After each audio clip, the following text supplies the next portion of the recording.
ലോക സമർപ്പിത ജീവിത ദിനം ആഘോഷിച്ച് വത്തിക്കാൻ.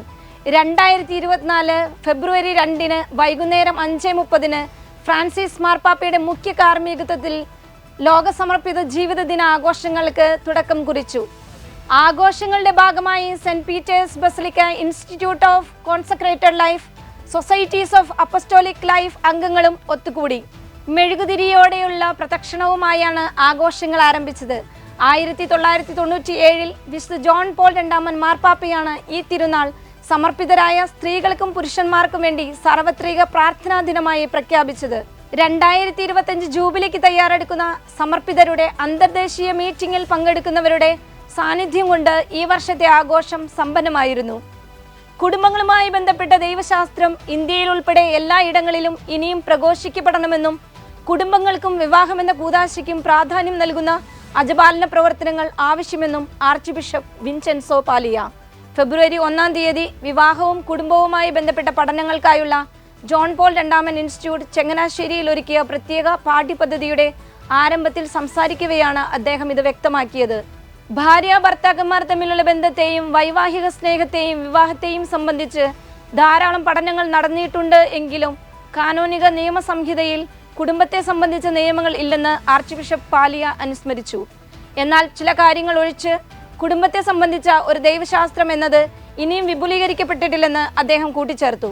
വിവാഹത്തെ സംബന്ധിച്ച് ദൈവശാസ്ത്രം കൂടുതൽ ആഴത്തിൽ പഠിക്കേണ്ടതാണെന്നും ജോൺ പോൾ രണ്ടാമൻ ഇൻസ്റ്റിറ്റ്യൂട്ട് അതാണ് മുന്നോട്ട് വയ്ക്കുന്നതെന്നും ബിഷപ്പ് പാലിയ പ്രസ്താവിച്ചു. വിദ്യാഭ്യാസം യുവജനതയെ പൂർണ്ണതയിലേക്ക് നയിക്കണമെന്ന് ഓർമ്മപ്പെടുത്തി ഫ്രാൻസിസ് പാപ്പ. അമേരിക്കയിലെ നോട്ടർഡാം യൂണിവേഴ്സിറ്റിയുടെ പ്രസിഡന്റിനെയും പ്രതിനിധി സംഘത്തെയും വത്തിക്കാനിൽ സ്വീകരിച്ച പാപ്പ ക്രൈസ്തവ വിദ്യാഭ്യാസം എന്നാൽ യുവജനതയെ അതിന്റെ പൂർണ്ണതയിലേക്ക് നയിക്കുന്ന കലയാണെന്നും എന്നാൽ അത് ബൗദ്ധികമായ പൂർണ്ണത നേടുന്നതിൽ അവസാനിക്കുന്നില്ലെന്നും ഹൃദയം കൊണ്ടും പ്രവൃത്തിയിലൂടെയും നേടേണ്ടതുണ്ടെന്നും കൂട്ടിച്ചേർത്തു. കത്തോലിക്ക യൂണിവേഴ്സിറ്റിയുടെ ഉദ്ദേശം ബുദ്ധിയെയും മനസ്സിനെയും വളർത്തുക മാത്രമല്ല ഹൃദയത്തെയും വളർത്താൻ സഹായിക്കുക എന്നതാണെന്ന് പാപ്പ ഓർമ്മിപ്പിച്ചു. സത്യവും നന്മയും സുന്ദരവുമായ യാഥാർത്ഥ്യത്തിലേക്ക് ഹൃദയം തുറക്കാൻ യുവജനങ്ങളെ സഹായിക്കാൻ ഇത്തരം സ്ഥാപനങ്ങൾക്ക് കടമയുണ്ട്. ഇതിനായി അധ്യാപക വിദ്യാർത്ഥി ബന്ധം ശക്തിപ്പെടേണ്ടത് ആവശ്യമാണെന്ന് പാപ്പ വ്യക്തമാക്കി. സ്വപ്നങ്ങൾ കാണാനും വിവിധ സംസ്കാരങ്ങൾ തമ്മിൽ കണ്ടുമുട്ടാനും വളർച്ചയ്ക്കും ഉപകരിക്കുന്ന സംവാദങ്ങളിൽ ഏർപ്പെടാനും സഹായിക്കേണ്ടതിന്റെ പ്രാധാന്യവും പാപ്പ എടുത്തു പറഞ്ഞു. വിദ്യാഭ്യാസം നൽകുന്നവരും നേടുന്നവരും കത്തോലിക്ക ഭൗതിക പാരമ്പര്യത്തിന് മൂല്യം തിരിച്ചറിയേണ്ടതുണ്ടെന്ന് പാപ്പ കൂട്ടിച്ചേർത്തു. ഇസ്ലാമിക് സ്റ്റേറ്റ് ആക്രമണത്തിനിരയായ കത്തോലിക്ക ദേവാലയത്തിൽ പരിശുദ്ധ കുർബാന അർപ്പിച്ചു. ആക്രമണത്തിനിരയായ ഇസ്താംബൂളിലെ കത്തോലിക്ക ദേവാലയത്തിൽ ഇന്നലെ വൈകുന്നേരം 7 മണിക്ക് പരിശുദ്ധ കുർബാന അർപ്പിച്ചുവെന്ന് അപ്പസ്തോലിക് വികാരിയേറ്റ് അറിയിച്ചു. ജനുവരി 28 ദേവാലയത്തിലുണ്ടായ ഇസ്ലാമിക് സ്റ്റേറ്റിന്റെ ആക്രമണത്തിൽ ഒരാൾ കൊല്ലപ്പെട്ടിരുന്നു.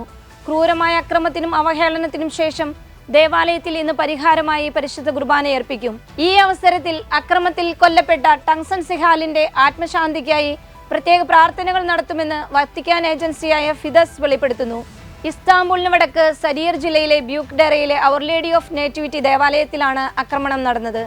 തുർക്കിയിലെ അപ്പസ്തോലിക് ന്യൂൻഷോ ബിഷപ്പ് മാരിയേക് സോൺസിൻസ്കിയാണ് ദേവാലയത്തിൽ പരിശുദ്ധ കുർബാനയ്ക്ക് നേതൃത്വം നൽകിയത്. 2024 കുടുംബങ്ങൾക്ക് വേണ്ടിയുള്ള അന്താരാഷ്ട്ര കോൺഗ്രസിന് ആതിഥേയത്വം വഹിക്കാൻ മെക്സിക്കോ. 2024 മാർച്ച് 1 മുതൽ 3 വരെ നടക്കുന്ന കുടുംബങ്ങൾക്ക് വേണ്ടിയുള്ള അന്താരാഷ്ട്ര കോൺഗ്രസിന് മെക്സിക്കൻ സംസ്ഥാനമായ ജാലിസ്കോയിലെ ഗ്വാഡലജാര നഗരം ആതിഥേയത്വം വഹിക്കും. മെക്സിക്കോയിലെ കോൺഗ്രസിന്റെ പ്രസിഡന്റ് ഫെർണാണ്ടോ മിലാനസ് ജനുവരി 31 ഒരു പത്രസമ്മേളനത്തിൽ ഇത് സംബന്ധിച്ച് പ്രഖ്യാപനം നടത്തി.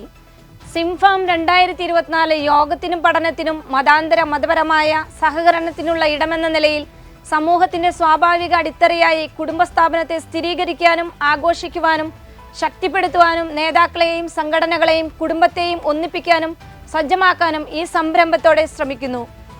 കുടുംബവുമായി ബന്ധപ്പെട്ട വിവിധ പരിപാടികൾ ഈ അന്താരാഷ്ട്ര കൗൺസിലിൽ സംഘടിപ്പിക്കും.